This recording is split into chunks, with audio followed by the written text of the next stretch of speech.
ఏంటయ్యా రెండవ లక్షణం అంటే పాపము భయంకరమైనది. ఎంత భయంకరమైందంటే మనిషి నాశనం అయిపోయేదాకా మనిషిని విడిచిపెట్టదు.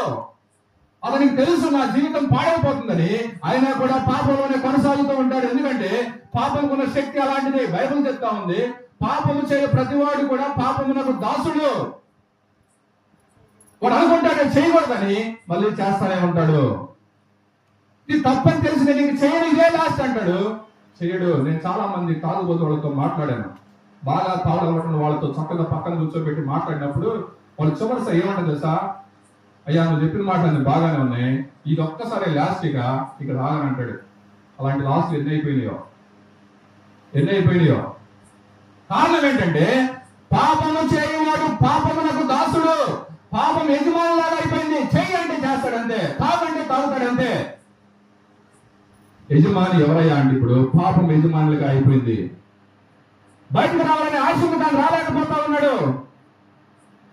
రెండవ లక్షణం, పాపం భయంకరమైంది. ఎంత భయంకరమైందంటే మరణం దాకా వెళ్ళేదాకా మనిషిని విడిచిపెట్టదు. చాలా మంది జీవితాలు పోయాయి.